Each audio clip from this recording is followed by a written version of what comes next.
A Causa Secreta, de Machado de Assis. Garcia, em pé, mirava e estalava as unhas. Fortunato, na cadeira de balanço, olhava para o teto. Maria Luísa, perto da janela, concluía um trabalho de agulha. Havia já 5 minutos que nenhum deles dizia nada. Tinham falado do dia, que estivera excelente, de Catumbi, onde morava o casal Fortunato, e de uma casa de saúde, que adiante se explicará. Como os 3 personagens aqui presentes estão agora mortos e enterrados, tempo é de contar a história sem rebuço. Tinham falado também de outra coisa, além daquelas 3, coisa tão feia e grave, que não lhes deixou muito gosto para tratar do dia, do bairro e da casa de saúde. Toda a conversação a este respeito foi constrangida. Agora mesmo, os dedos de Maria Luísa parecem ainda trêmulos, ao passo que há no rosto de Garcia uma expressão de severidade, que lhe não é habitual. Em verdade, o que se passou foi de tal natureza, que para fazê-lo entender é preciso remontar à origem da situação. Garcia tinha se formado em medicina, no ano anterior, 1861. No de 1860. Estando ainda na escola, encontrou-se com Fortunato, pela primeira vez, à porta da Santa Casa. Entrava, quando o outro saía. Fez-lhe impressão a figura, mas, ainda assim, tê-la-ia esquecido, se não fosse o segundo encontro, poucos dias depois. Morava na rua de D. Manuel. Uma de suas raras distrações era ir ao teatro de S. Januário, que ficava perto, entre essa rua e a praia. Ia 1 ou 2 vezes por mês, e nunca achava acima de 40 pessoas. Só os mais intrépidos ousavam estender os passos até aquele recanto da cidade. Uma noite, estando nas cadeiras, apareceu ali Fortunato, e sentou-se ao pé dele. A peça era um dramalhão, cozido a facadas, ouriçado de imprecações e remorsos, mas Fortunato ouvia-a com singular interesse.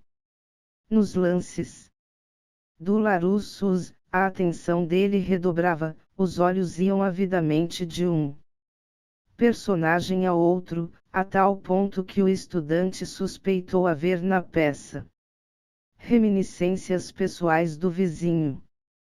No fim do drama, veio uma farsa, mas Fortunato não esperou por ela e saiu. Garcia saiu atrás dele.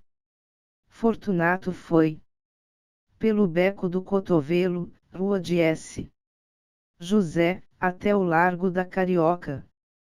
Ia devagar, cabisbaixo, parando às vezes, para dar uma bengalada em algum cão que dormia. O cão ficava ganindo e ele ia andando. No Largo da Carioca entrou num tilbury, e seguiu para os lados da Praça da Constituição. Garcia voltou para casa sem saber mais nada. Decorreram algumas semanas. Uma noite, eram 9 horas, estava em casa, quando ouviu rumor de vozes na escada. Desceu logo do sótão, onde morava, ao primeiro andar, onde vivia um empregado do arsenal de guerra. Era este que alguns homens conduziam, escada acima, ensanguentado. O preto que o servia acudiu a abrir a porta. O homem gemia, as vozes eram confusas, a luz pouca. Deposto o ferido na cama, Garcia disse que era preciso chamar um médico. Já aí vem um, acudiu alguém. Garcia olhou, era o próprio homem da Santa Casa e do teatro. Imaginou que seria parente ou amigo do ferido, mas rejeitou a suposição, desde que lhe ouvira perguntar se este tinha família ou pessoa próxima. Disse-lhe o preto que não, e ele assumiu a direção do serviço, pediu às pessoas estranhas que se retirassem, pagou aos carregadores, e deu as primeiras ordens.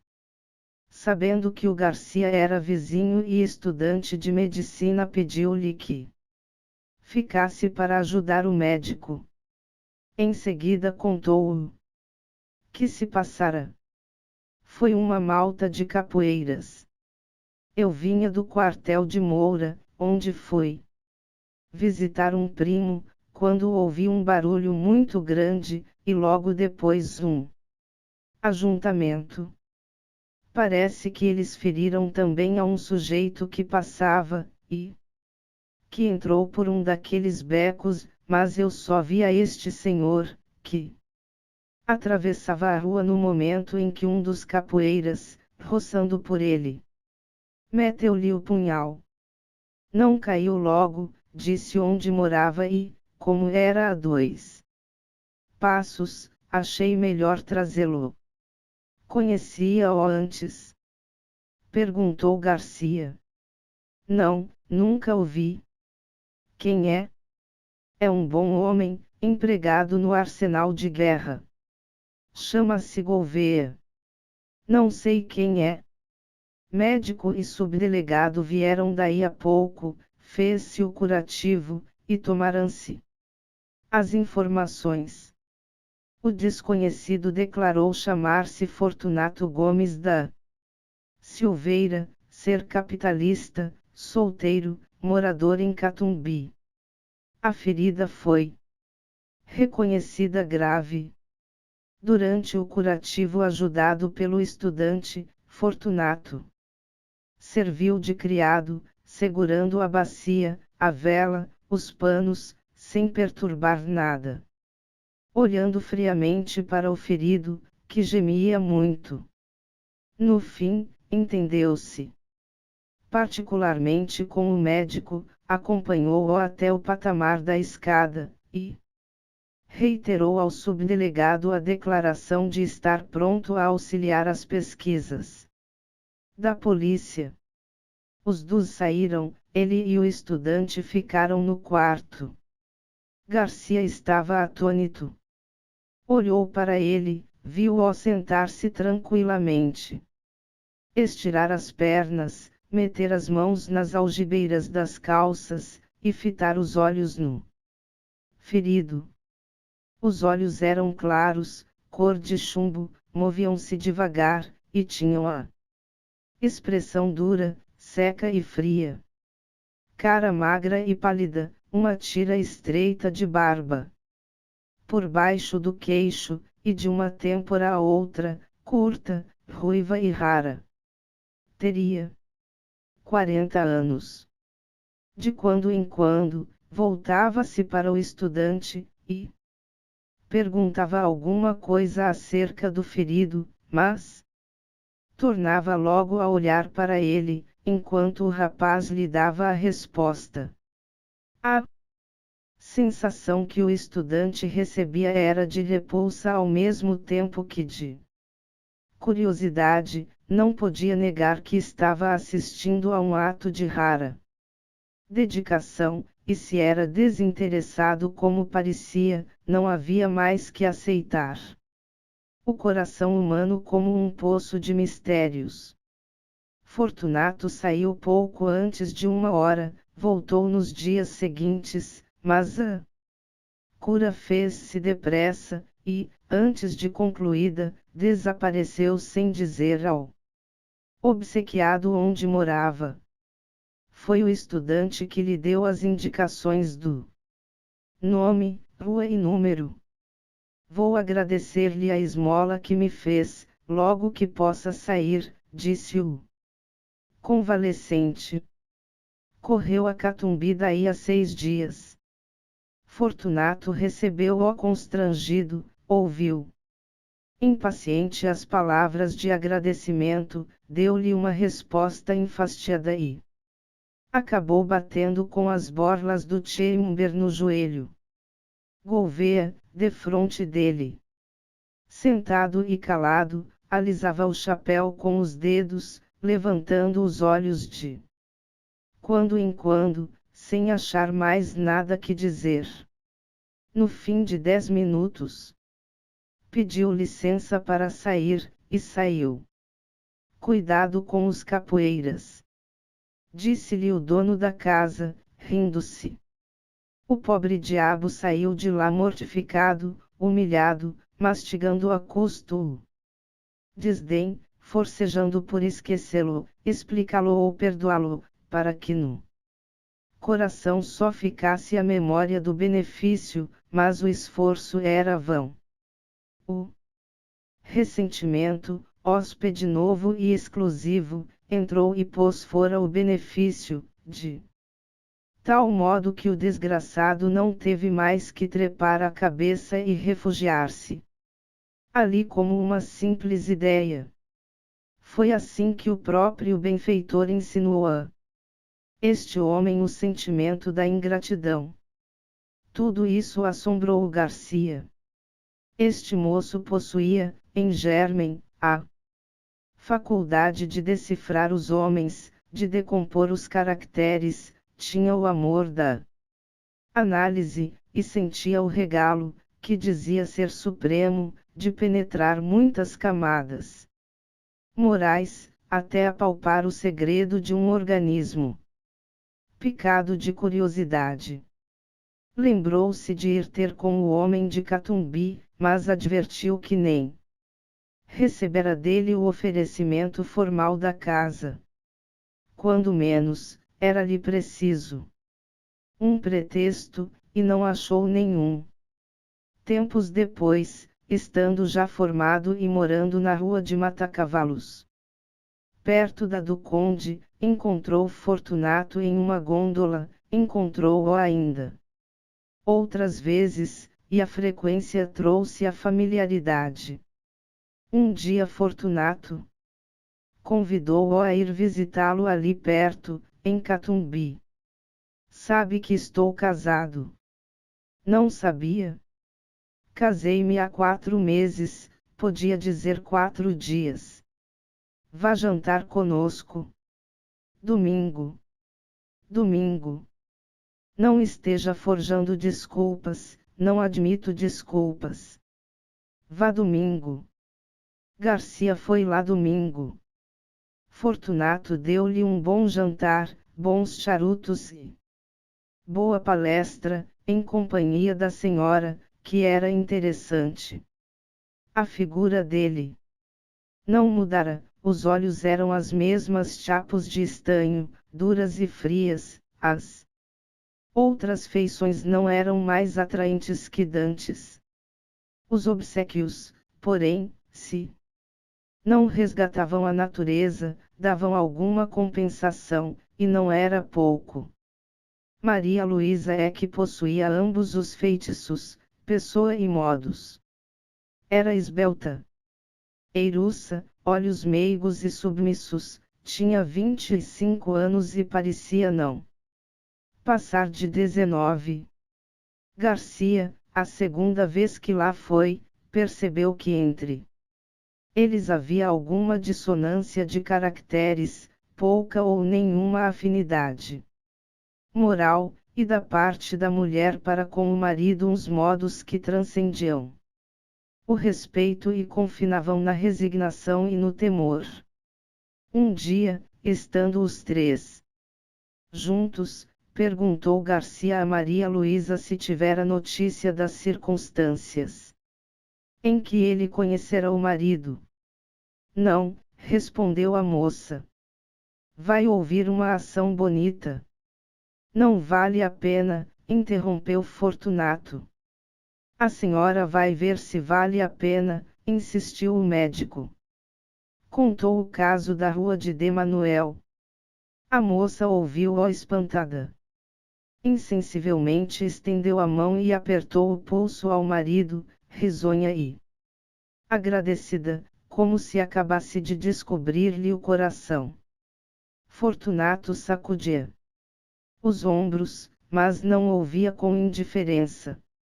No fim contou ele próprio a visita que o ferido lhe fez, com todos os pormenores da figura, dos gestos, das palavras atadas, dos silêncios, em suma, um estúrdio. E ria muito ao contá-la. Não era o riso da Dobres. A Dobres é evasiva e oblíqua, o riso dele era jovial e franco. Singular homem, pensou Garcia. Maria Luísa ficou desconsolada com a zombaria do marido, mas o médico restituiu-lhe a satisfação anterior, voltando a referir a dedicação deste e as suas raras qualidades de enfermeiro, tão bom enfermeiro, concluiu ele, que, se algum dia fundar uma casa de saúde, irei convidá-lo. Valeu? Perguntou Fortunato. Valeu o quê? Vamos fundar uma casa de saúde. Não valeu nada, estou brincando. Podia-se fazer alguma coisa, e para o senhor, que começa a clínica, acho que seria bem bom. Tenho justamente uma casa que vai vagar, e serve. Garcia recusou nesse e no dia seguinte, mas a ideia tinha se metido na cabeça ao outro, e não foi possível recuar mais. Na verdade, era uma boa estreia para ele, e podia vir a ser um bom negócio para ambos. Aceitou.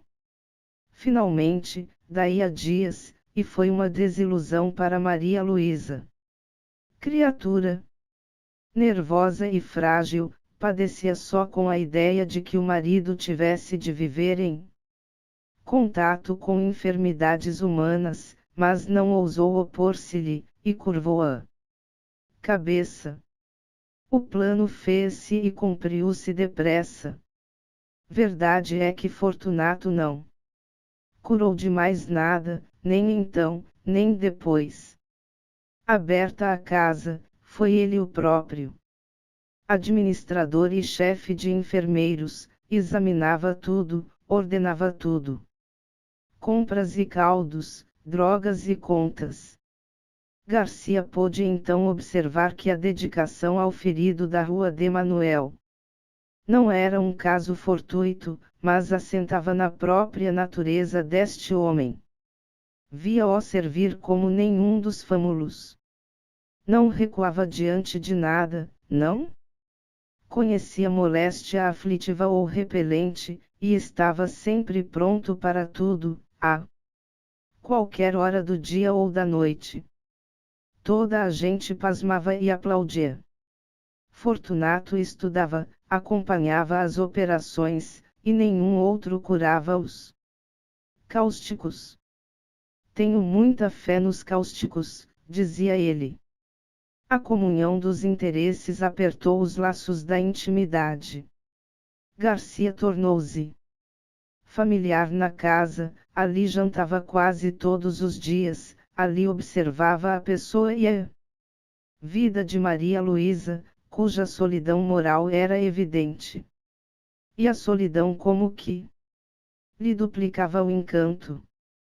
Garcia começou a sentir que alguma coisa o agitava, quando ela aparecia, quando falava, quando trabalhava, calada, ao canto da janela, ou tocava ao piano umas músicas tristes.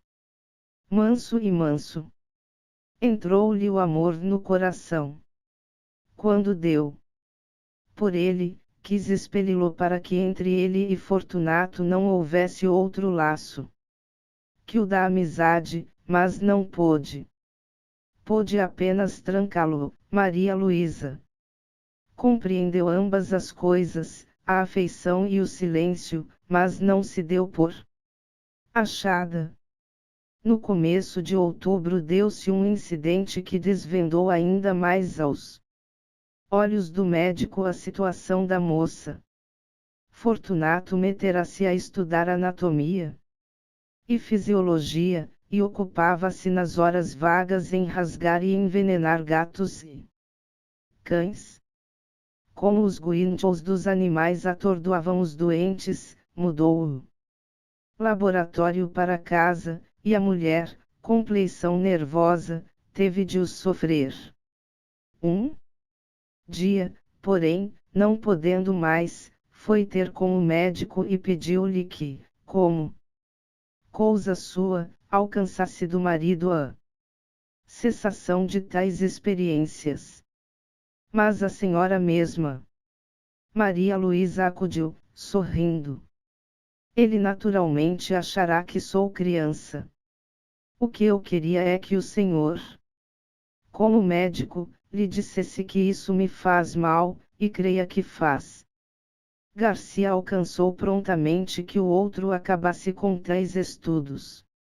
Se os foi fazer em outra parte, ninguém o soube, mas pode ser que sim. Maria Luísa agradeceu ao médico, tanto por ela como pelos animais, que não podia ver padecer. Tossia de quando em quando. Garcia perguntou-lhe se tinha alguma coisa, ela respondeu que nada. Deixe ver o pulso. Não tenho nada. Não deu o pulso, e retirou-se. Garcia ficou apreensivo. Cuidava, ao contrário, que ela podia ter alguma coisa, que era preciso observá-la e avisar o marido em tempo. 2 dias depois, exatamente o dia em que os vemos agora, Garcia foi lá jantar. Na sala disseram-lhe que Fortunato estava no gabinete, e ele caminhou para ali, ia chegando à porta, no momento em que Maria Luísa saía aflita. Que é? Perguntou-lhe. O rato. O rato! Exclamou a moça sufocada e afastando-se. Garcia lembrou-se que na véspera ouvira ao Fortunado queixar-se de um rato, que lhe levara um papel importante, mas estava longe de esperar o que viu. Viu Fortunato sentado à mesa, que havia no centro do gabinete, e sobre a qual puseram um prato com espírito de vinho. O líquido flamejava.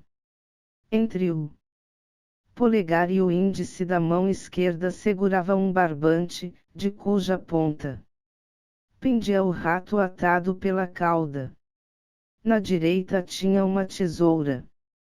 No momento em que o Garcia entrou, Fortunato cortava ao rato uma das patas, em seguida desceu o infeliz até a chama, rápido, para não matá-lo, e dispôs-se a fazer o mesmo à terceira, pois já lhe havia cortado a primeira. Garcia estacou horrorizado. Mate-o logo, disse-lhe. Já vai. E com um sorriso único, reflexo de alma satisfeita, alguma coisa que traduzia a delícia íntima das sensações supremas, Fortunato cortou a terceira pata ao rato, e fez pela terceira vez o mesmo movimento até a chama. O miserável estorcia-se, guinchando, ensanguentado, chamuscado, e não acabava de morrer. Garcia desviou os olhos, depois voltou-os novamente, e estendeu a mão para impedir que o suplício continuasse, mas não chegou a fazê-lo, porque o diabo do homem impunha medo, com toda aquela serenidade radiosa da fisionomia. Faltava cortar a última pata. Fortunato cortou-a muito devagar, acompanhando a tesoura com os olhos. A pata caiu, e ele ficou olhando para o rato meio cadáver. Au! Disse-lo pela quarta vez, até a chama, deu ainda mais rapidez ao gesto, para salvar, se pudesse, alguns farrapos de vida. Garcia, defronte, conseguia dominar a repugnância do espetáculo para fixar a cara do homem. Nem raiva, nem ódio, tão somente um vasto prazer. Quieto e profundo, como daria a outro a audição de uma bela sonata ou a vista de uma estátua divina, alguma coisa parecida com a pura sensação estética. Pareceu-lhe, e era verdade, que Fortunato havia-o inteiramente esquecido. Isto posto, não estaria fingindo, e devia ser aquilo mesmo. A chama ia morrendo, o rato podia ser que tivesse ainda um resíduo de vida, sombra de sombra. Fortunato aproveitou-o para cortar-lhe o focinho e pela última vez chegar a carne ao fogo. Afinal deixou cair o cadáver no prato, e arredou de si toda essa mistura de chamusco e sangue. Ao levantar-se deu com o médico e teve um sobressalto. Então, mostrou-se enraivecido contra o animal, que lhe comera o papel, mas a cólera evidentemente era fingida. Castiga sem raiva, pensou o médico, pela necessidade de achar uma sensação de prazer, que só a dor alheia lhe pode dar, é o segredo deste homem. Fortunato encareceu a importância do papel, a perda que lhe trazia, perda de tempo, é certo, mas o tempo agora era-lhe preciosíssimo. Garcia ouvia só, sem dizer nada, nem lhe dar crédito. Relembrava os atos dele, graves e leves, achava a mesma explicação para todos. Era a mesma troca das teclas da sensibilidade, um diletantismo sui generis, uma redução de Calígula. Quando Maria Luísa voltou ao gabinete, daí a pouco, o marido foi ter com ela, rindo, pegou-lhe nas mãos e falou-lhe mansamente. Fracalhona. E voltando-se para o médico. Há de crer que quase desmaiou. Maria Luísa defendeu-se a medo, disse que era nervosa e mulher, depois foi sentar-se à janela com as suas lãs e agulhas, e os dedos ainda trêmulos. Tal qual a vimos no começo desta história. Hão de lembrar-se que, depois de terem falado de outras coisas, ficaram calados os três, o marido sentado e olhando para o teto, o médico estalando as unhas. Pouco depois foram jantar, mas o jantar não foi alegre. Maria Luísa cismava e tossia, o médico indagava de si mesmo se ela não estaria exposta a algum excesso na companhia de tal homem. Era apenas possível, mas o amor trocou-lhe a possibilidade em certeza, tremeu por ela e cuidou de os vigiar. Ela tossia, e não se passou muito tempo que a moléstia não tirasse a máscara. Era a tísica, velha dama insaciável, que chupa a vida toda, até deixar um bagaço de ossos. Fortunato recebeu a notícia como um golpe. Amava deveras a mulher, a seu modo, estava acostumado com ela, custava-lhe perdê-la. Não poupou esforços, médicos, remédios, ares, todos os recursos e todos os paliativos. Mas foi tudo vão. A doença era mortal. Nos últimos dias, em presença dos tormentos saprimos da moça, a índole do marido subjugou qualquer outra afeição. Não a deixou mais, fitou o olho baço e frio naquela decomposição lenta e dolorosa da vida, bebeu as aflições da bela criatura, agora magra e transparente, devorada de febre e minada de morte. Egoísmo aspérrimo, faminto de sensações, não lhe perdoou um só minuto de agonia, nem lhe os pagou com uma só lágrima, pública ou íntima. Só quando ela expirou, é que ele ficou aturdido. Voltando a si, viu que estava outra vez só. De noite, indo repousar uma parenta de Maria Luísa, que a ajudara a morrer, ficaram na sala Fortunato e Garcia, velando o cadáver, ambos pensativos, mas o próprio marido estava fatigado. O médico disse-lhe que repousasse um pouco. Vá descansar, passe pelo sono 1 hora ou 2, eu irei depois. Fortunato saiu, foi deitar-se no sofá da saleta contígua, e adormeceu logo. 20 minutos depois acordou, quis dormir outra vez, cochilou alguns minutos, até que se levantou e voltou à sala. Caminhava nas pontas dos pés, para não acordar a parenta, que dormia perto. Chegando à porta, estacou. Assombrado. Garcia tinha-se chegado ao cadáver, levantara o lenço e contemplara por alguns instantes as feições defuntas. Depois, como se a morte espiritualizasse tudo, inclinou-se e beijou-a na testa. Foi nesse momento que Fortunato chegou à porta. Estacou assombrado, não podia ser o beijo da amizade, podia ser o epílogo de um livro adúltero. Não tinha ciúmes, nótese. A natureza compô-lo de maneira que lhe não deu ciúmes nem inveja, mas dera-lhe vaidade, que não é menos cativa ao ressentimento. Olhou assombrado, mordendo os beiços. Entretanto, Garcia inclinou-se ainda para beijar outra vez o cadáver, mas então não pôde mais.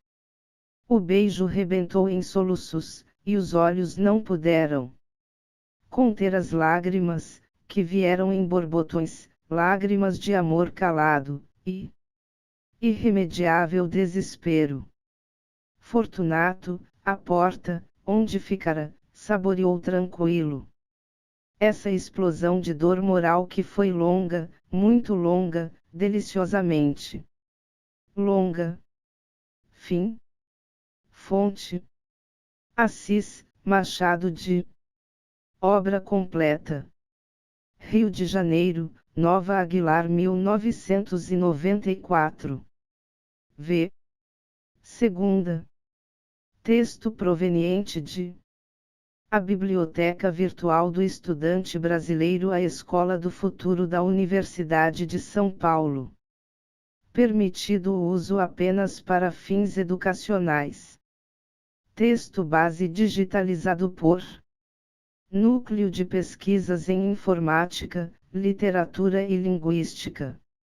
http://www.cc.ufsc.gr/tilnupil/literatura/literat.html.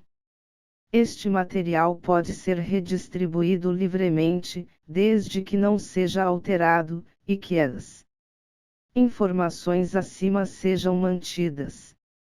Para maiores informações, escreva para.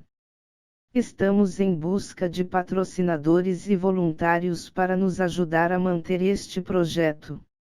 Se você quer ajudar de alguma forma, mande um e-mail para aí.